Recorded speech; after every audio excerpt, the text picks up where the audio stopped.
Hi guys, Oli back here, and today I'll be talking about an essential product of a PC setup, the keyboard. And not just any keyboard, but one that has all the unnecessary and necessary components that you would expect and want in one. The K70 RGB in the Rapidfire edition. So, here we go.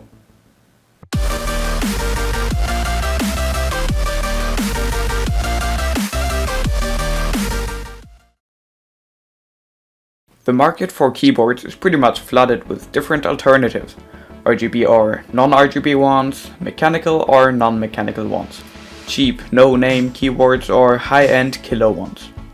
The K70 is placed in the high-end department of the mechanical keyboards. With a price of about $170, you'd expect that it has all the features. I linked it down in the video description for you to check out at the current price.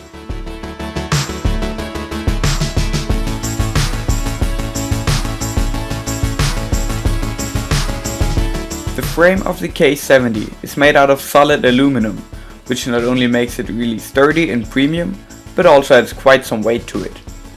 All in all, the keyboard weighs about 1.2 kilograms, which lets it sit sturdy on your desk. The wrist rest is made out of plastic with a surface in rubber, and is easy to attach with a click-in mechanism. The cable is pretty thick and made out of braided fibers, and splits into two USB plugs. You'll need both if you plug them into a USB 2.0 connector, but only one if you connect it to a USB 3.0 connector. Why two, you ask? There's a USB pass-through on the back of the K70, but I'll come to that in a second. The cable is 1.8 meters long. Luckily, the K70 also features a numpad. I can't really understand how some companies think that a numpad isn't an essential part of a keyboard, because you can use it really often if you use programs like Editor or something like that. So let's take a look at what the keyboard has to offer. In the top right corner you can see that we have a section specifically for multimedia, where we find buttons for play, pause, last track, next track and stop. They really come in handy when you're doing tasks where you can't or don't want to leave the tab, like when you're gaming, and with the keys let you switch tracks comfortably without exiting the game. There's one major problem with it though: it can't detect if music is already playing on your browser. If Spotify is open, it will play from there, even if I'm playing music from YouTube right at that moment. If I close Spotify and press the play button, it will open Grove Music and play from there. I mean, come on, why? Above the buttons we find the mute button. Right next to it is the volume wheel, where you, surprise, control the volume with. It's not that useful for me, as I have an MX Master where you can program it to do the same thing, but it's still a really good idea. To the left of the mute button we find three small indicators showing caps lock, etc. Next to the indicators we have two buttons: the Windows lock button, which deactivates the Windows button. I honestly don't know why you would want to do that. It's a quick and easy way to exit the game. And the light button. We can control the RGB brightness in 3 steps, or even turn the RGB off totally. On the back of the K70 we have the USB pass-through, which I think is really useful. People with non-wireless mice can connect them there instead of having cables running all over the whole table. And even I use it when I'm charging my wireless mouse, connecting my smartphone to my PC, or transferring videos between my camera and PC, which is really useful as a YouTuber, so I don't have to connect it down to my tower all the time.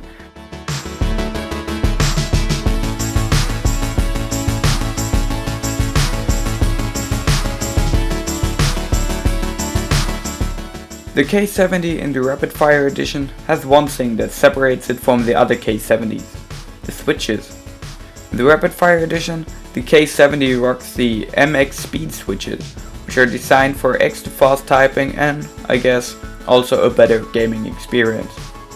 Normal switches like MX Reds, MX Blues or MX Browns have an actuation point of 2 mm, whereas the MX Speed switches have an actuation point of 1.2 millimeters.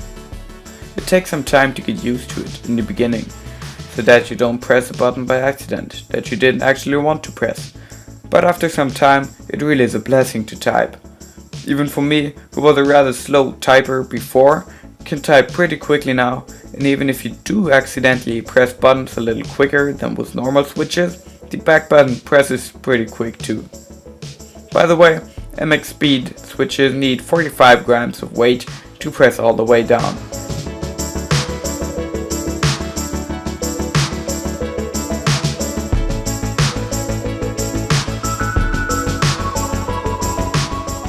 RGB is becoming a bigger and bigger of a deal lately, so of course the K70 features it, though only in the RGB version.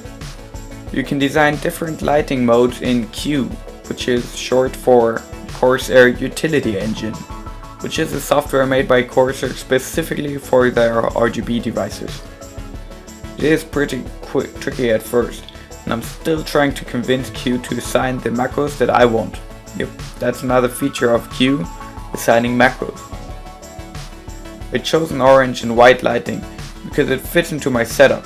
You can choose between a huge amount of colors and also have different modes like rainbow, etc. Every key is individually modifiable, so you can make yourself different settings for different occasions, like one for first person shooters, where the WASD buttons are lit in a different light than the rest for easier access. By the way, the K70 comes with some extra textured keys in grey for first person shooters and MOBA games. Not that the normal keys weren't good enough, they are really ergonomically designed with the curves on the edges, but the extra keys make it easier to find back to your most important keys during mentioned types of games. The keyboard also comes with a keycap removal tool, which makes cleaning and switching keycaps way easier than using like an old credit card, which I had to do before.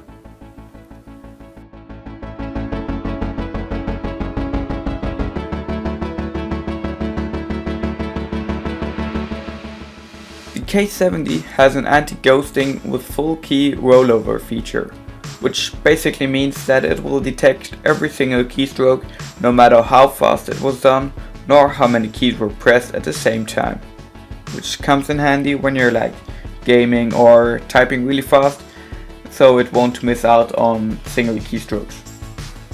There's one major disadvantage with mechanical keyboards though, the sound. MX Blues are well known for their tactile sound when pressed. Although MX Speed switches aren't as loud and tactile as MX Blues, they're still pretty loud.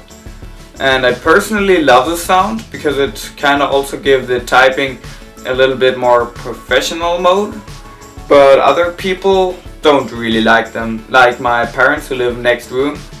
And that kinda makes scripting or even gaming kinda impossible at night when people sleeping next room, unless you want angry parents screaming at you to immediately turn off your PC and going to sleep. Well, yeah. Here's a little sound sample of how the keyboard sounds.